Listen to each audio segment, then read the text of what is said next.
Joe Tegmeyer was able to spot the first couple parts of the 9,000-ton gigapress being installed at Giga Texas. And while we don't yet have like a complete assembly of all the parts, I'm pretty sure most of the biggest components of this press are still not there. We definitely can see packaging labeled Hydra and individual components that do align with the completed build that we've seen pictures of in the past. So unfortunately, yeah, we're closing out 2022 with parts are arriving because of course we are in the tooling stage of Cybertruck production, but I can't really say at this time that things are moving faster than I anticipated. If anything, actually a little bit slower. But of course the gigapress is just building one part of the truck. There's a lot more that goes into production, and there's more robots that have recently arrived at Giga Texas that are specifically going to be used for Cybertruck assembly. These come from a company that Tesla has used for all of their vehicle production in the past, which I believe is pronounced Kuka. I pronounced if it's Kuka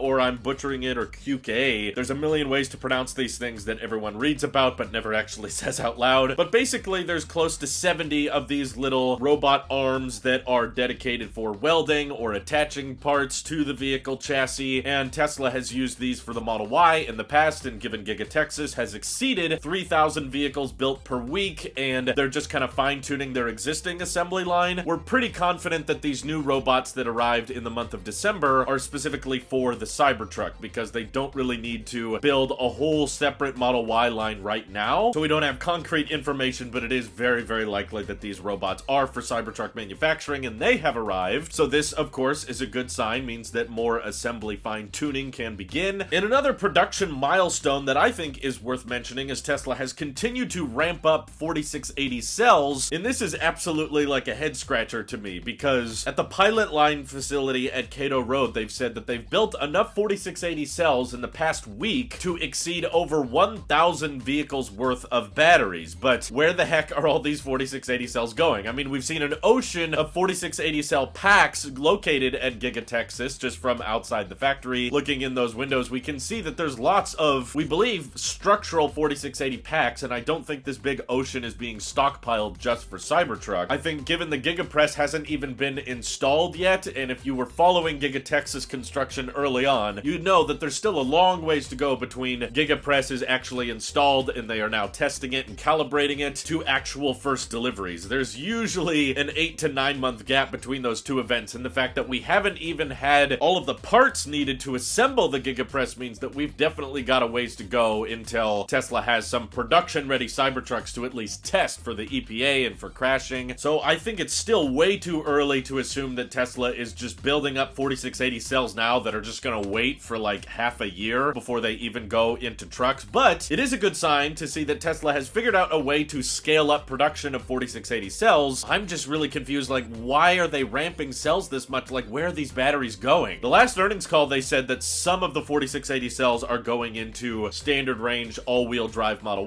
Ys, which we saw earlier, but they were only available as an accelerated delivery option for people who already had long-range Model Ys on order. And then Tesla started building 2170 non-structural battery pack Model Ys at Giga Texas, and as far as we can tell, that's pretty much all they're really releasing to the public, because there has not been a large influx in the number of 4680 Model Ys available for existing inventory. Of course, they haven't updated the configurator either, so a lot of people are thinking, well, perhaps Tesla is just building lots of 4680 Model Ys, but they're keeping them all internally because, as we could tell by the specs of the people that did take delivery, the range is not very good, the weight is not fantastic either, so maybe it's just not too competitive as an option, and maybe Tesla's offering more competitive prices internally than what we see publicly. I don't know, but if they can get 4680 cells to a volume equivalent of over 1,000 a week, and that's at the smaller pilot line in Fremont, then the 4680 line at Giga Texas should be able to catch up not too far behind, and hopefully that means that the Cybertruck will rely on the 4680 cells with the structural pack, which, if all goes according to plan, should mean that the Cybertruck weighs substantially less than other electric pickup trucks. Like, it could be closer to 6,000 pounds instead of being like the Rivian or the Lightning, which are closer to 7,000 pounds, or the Hummer EV, which is over 9,000 pounds, which is just absurd. But based on the 4680 cells that we've seen from Sandy Munro's teardown of the 4680 Model Y, we know that the energy density right now in these first generation cells is not terribly high. So perhaps the higher voltage architecture will be supported, and that means the Cybertruck will will recharge very, very fast, likely over 350 kilowatts. Probably not as absurd as 1 megawatt as many people are assuming though, but if the energy density stays as bad as it is right now, that definitely does not look good for having a higher range Cybertruck at launch. If all goes super well and everything is fine, then this means they found a way to, at scale, build lots of energy dense 4680 cells, and then for not being too expensive, they could build a low weight Cybertruck that doesn't need a 200 kilowatt hour battery pack to push it to 500 miles. But that's usually not how production goes. Typically issues come up and things end up being more complicated than we originally thought, and the cell chemistry isn't performing as good as we had hoped. And again, if that were true, and with this next generation 4680 cell assembly line, if they were able to produce lots of batteries very quickly and they had good energy density, why would they be building 2170 Model Ys right now? And that's where, as far as we can tell, all of the Model Ys coming out of Texas, they're using non-structural packs, they're using 2170 cells. Why would we not see a range increase, or at least a weight difference with these new 4680 batteries? The fact that they haven't switched over all Model Ys at Giga Texas to that yet, and they seem to have ramped up a lot faster once they introduced the 2170 Model Y, makes me think that there are still a lot of issues with 4680 cells, at least in terms of getting both energy density and scale. I could be wrong, but my prediction is that they can find a way to build a lot of cells very quickly, but that usually comes at the cost of the energy density. Whereas if they build 4680 cells with a lot better energy density, then they can't build them as quickly or as affordably. And that's why I'm still gonna lean on the side of caution and assume that the Cybertruck range will be pretty disappointing. And once again, the price of the Cybertruck is going to reflect what the supply and demand dictates, which very little supply, lots of demand. That's why I think the first Cybertrucks will be quite expensive. But it was pretty cool to see Sandy Monroe do an analysis of the leaked photo we got a couple weeks ago. He basically confirmed that this Cybertruck picture we've seen from inside the factory is not a production model, it's a beta prototype, it's not final, which I considered good news in many ways, because based on the castings we were seeing earlier, it definitely didn't look like a mid-gate was gonna work. But I guess the bad news from him saying that it's a beta prototype also means that Cybertruck production is not like creeping up on us, like they're not going to start releasing them sooner than we originally think. There's still a lot of people right now expecting Cybertruck deliveries to start mid-2023. Keep in mind, guys, 2022 is basically over, so you're expecting deliveries to begin in 6 months, and they're still ironing out the beta prototypes right now. The GigaPress isn't installed yet, and I still personally think there's a lot of steps that are going to need to take place, and employee deliveries, I personally am predicting will be by the end of 2023, but customer deliveries, I'm not even so sure at this point, because there's still a lot of things that need to get done, and because there's so many steps that need to get done, and because demand is so high, that's part of the reason I don't think that the rumored two-door Cybertruck has any merit. I'm pretty sure a lot of people were freaking out when they went to the Peterson Museum and they saw this rendering of the Cybertruck. They just didn't want to draw the extra lines on that truck. Nothing about the proportions point to it being a two-door pickup truck, like the seats would be all weird with that layout. That's just a rendering, that's just concept art. It doesn't mean Tesla was unveiling the two-door Cybertruck or anything, so I don't think there's gonna be like any time or attention designated towards a cheaper Cybertruck for many years to come, because Tesla knows they have so much demand for this vehicle that they can get away with charging over $100,000 for this thing, and there will easily be lots of people willing to buy it, just like there's over 60,000 people waiting in line to get a hold of the Hummer EV. And simply because the Cybertruck is gonna be the fastest pickup truck, it's gonna be the most aerodynamic, the most efficient, and gonna be the most durable, and have the best charging network, which is a serious problem that all Rivians and F-150 Lightnings are experiencing right now. Is just Electrify America is not that great, and that's what all electric trucks are relying on right now. Cybertruck will have access to the supercharging network, which gives it a huge advantage across everybody else, not to mention autopilot, full self-driving software, and just Tesla software as a whole being better than everybody else's, in my opinion. Don't expect cheaper Cybertrucks to be coming anytime soon. So what do you guys think of these production rumors? Are they good? Are they bad? Are you still excited for this Cybertruck? Do you think they'll be driving around in your city 1 year from today? Feel free to let me know all your predictions down in the comments below. And thank you to everyone on Patreon supporting this channel directly. It seriously helps us out a ton, as does just watching these videos. So thanks again. Have an excellent rest of your day.